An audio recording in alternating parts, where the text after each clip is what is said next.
people that they say the truth, they no one give the shots. Make me listen to Thank you for whatever having you me. Good to see you. So let's take it back. Tell me, at what point did you discover that your path is to tell stories that sometimes could be risky via music? At what point did you discover that this was your path in life? Okay, that was back in military school when I was training to be a very good sharpshooter, and at the same time training to be the best ping pong player. At that time, I was playing for Kano State as a table tennis player, and I started having dreams of a gold microphone swinging towards me all the time, most importantly, whenever I'm sleeping. And I was confused. I didn't know what it was all about. So I asked my mom about it, and she told me that God wanted to use my voice to speak for the voiceless. And I must take that,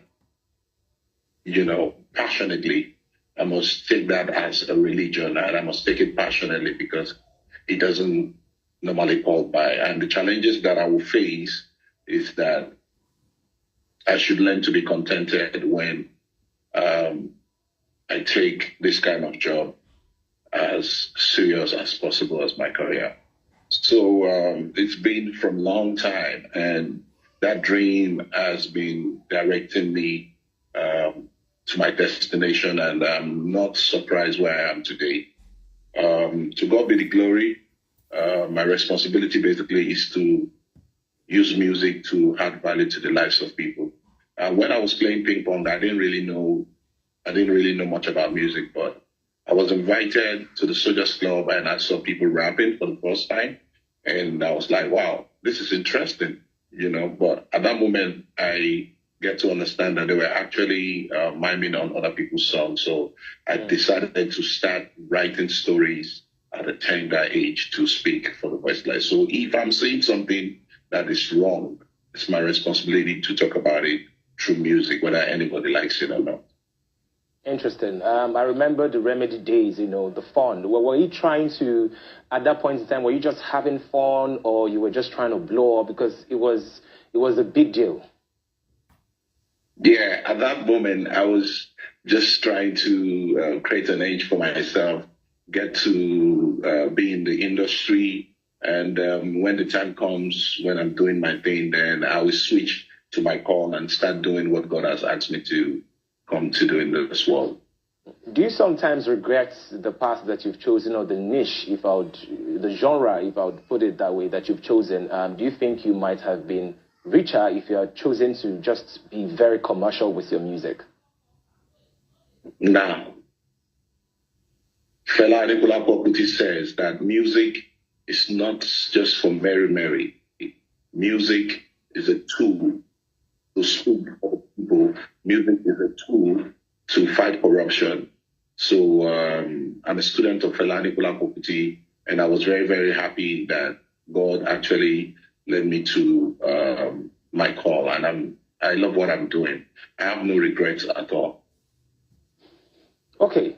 We've seen the resurfacing of one of your very old songs, Nigeria. I'm sure you know the song I'm talking about. It has resurfaced on TikTok and on a lot of social media platforms. Why do you think that song has re-emerged? Why are people playing it again? Are you talking about the new song or Nigeria Jaga Jaga? Nigeria Jaga Jaga. Well, Nigeria Jaga Jaga will continue to be the second national anthem, whether anybody likes it or not. To be sincere, I'm a passionate Nigerian. I love this country so much. Truth is bitter and people don't want you to speak the truth, I want to wake up one day. And find out that Nigeria Jaga Jaga, the song, is no more relevant. I'll be so, so happy. I always pray to wake up one day and find out the song is no more relevant. And for the song not to be relevant anymore, then we need to start seeing development. We need to start seeing constant electricity. We need to start seeing real leadership. We need to start seeing, security. We need to start seeing our leaders taking security as priority in protecting the lives and property of, our citizens. All these things are not there. So until development comes to Nigeria, that's when the song will not be relevant anymore. So I want to wake up in the morning and find out that the song is no more relevant. I mean, this is 24 years after, and the song is still relevant, sadly. Yes. Now let's talk about your new song.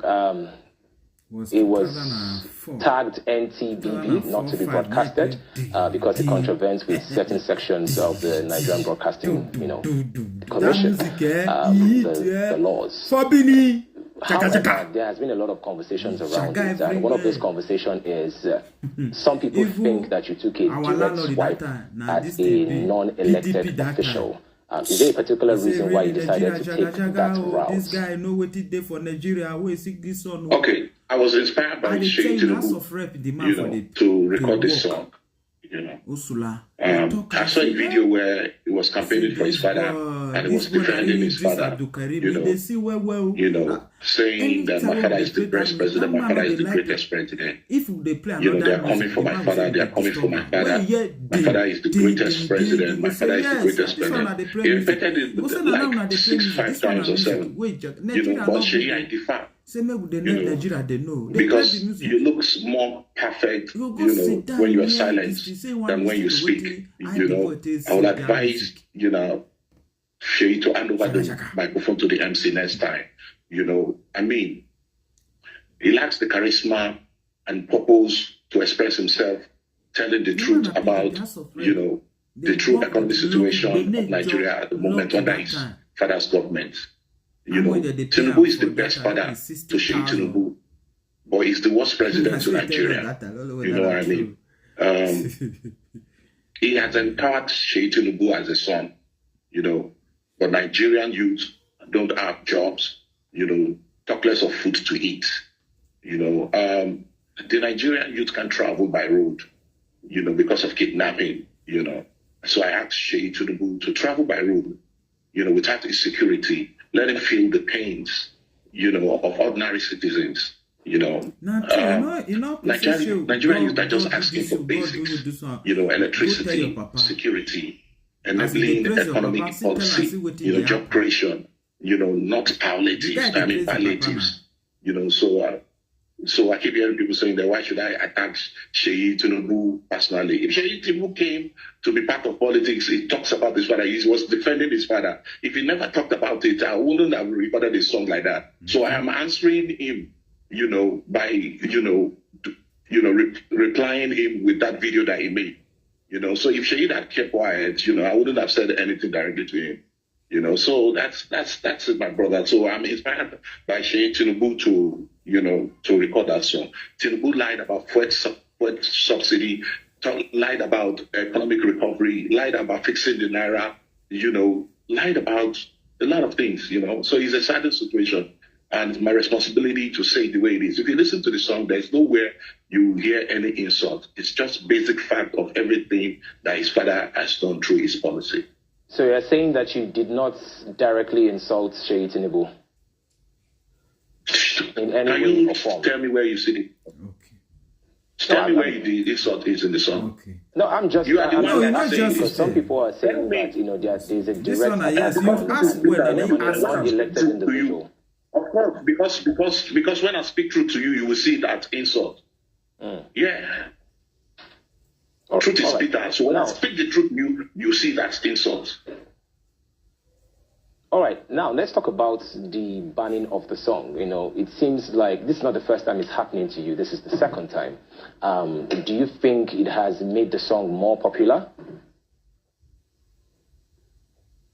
I mean, why would you ban a song that has no insult in it, that has just been pointed the ills in the society, that has just talked about, the bad policy of the president, the bad policy under President Tinubu government? Let me tell you a few things. I'm going to list very important failures of this government to you. Just few. One, increase in petroleum price. Tinubu increased the price of petroleum by 300% after announcing the withdrawal of subsidy. Two, inflation. Prices of goods keep increasing. CBN keep raising interest rates to combat inflation, but they keep failing, to tackle it. Three, hunger. The level of hunger, has skyrocketed.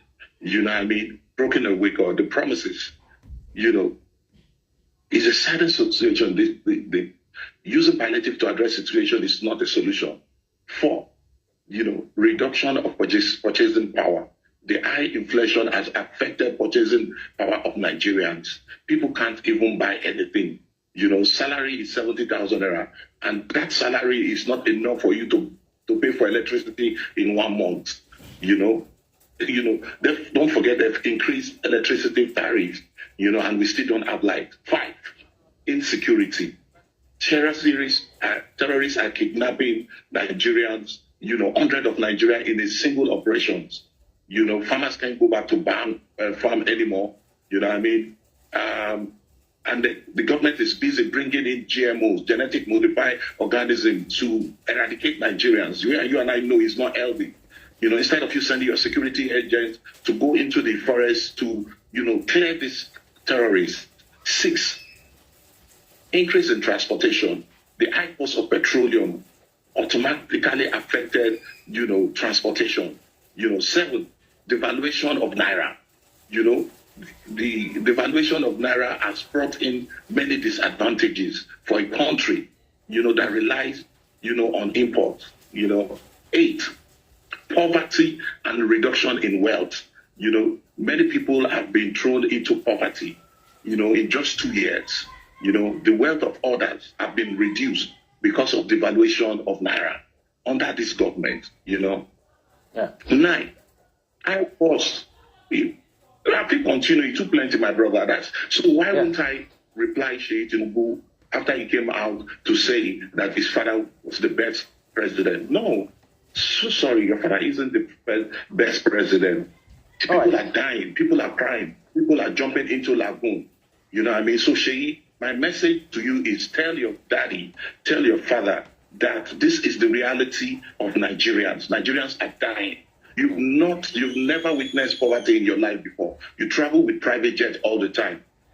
So please tell your dad. And if you want to know how truly this is, go out without your security. Go to, what's it called? Yaba. Board a bus that is going to Benin and follow through the Ore route and feel the pains of Nigeria.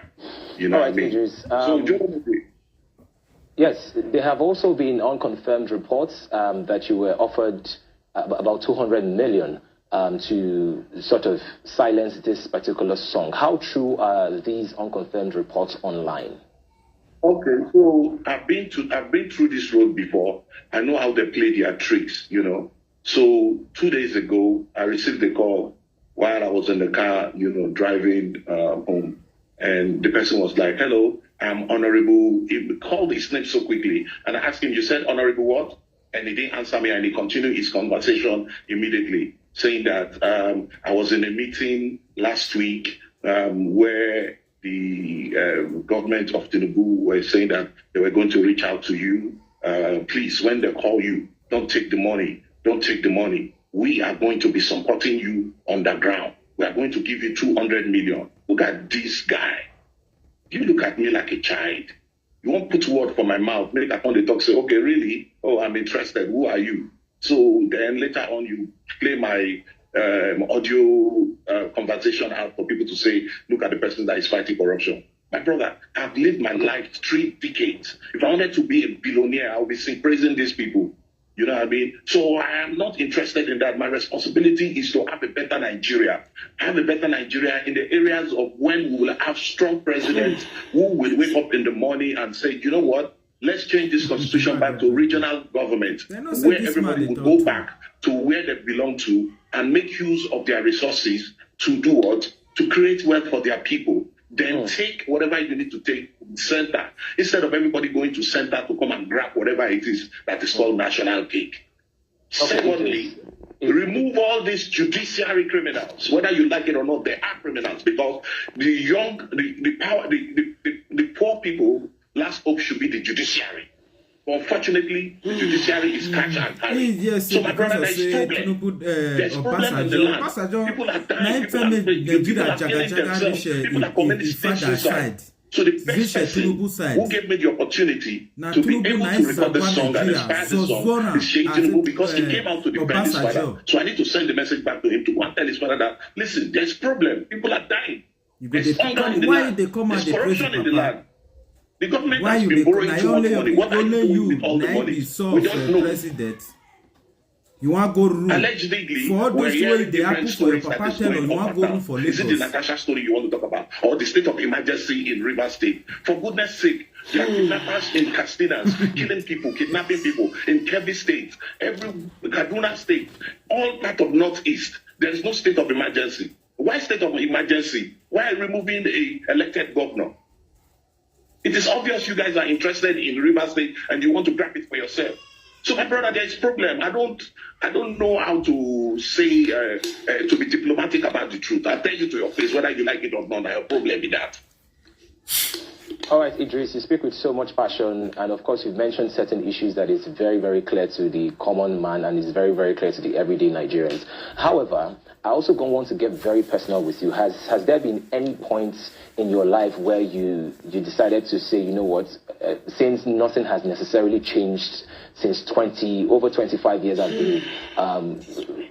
been singing about the state of the country and not much has changed. Have there been any pressure on you by family or friends to sort of change your path so that perhaps maybe you could make more money? Has this path been profitable to you, and has there been sort of societal and family pressure for you to sort of change who you are? Do I need to change the truth? Do I need to start lying to be able to make money? My brother, wake up from your sleep. I don't need that. As far as I'm speaking the truth, and I have a little bit that I'm doing. Yeah, so you say he get what they make and see they get money. Not be only music they do. So I say he get to where if for see the fresh money, he go start for the truth to talk about the Nigeria. It's true, Eedris. May God guide you as He God they guide you with through your wife and your family. May God see guide you with through your friends. May God not let you see bad friends. Eedris Abdulkareem. One love. Shout out.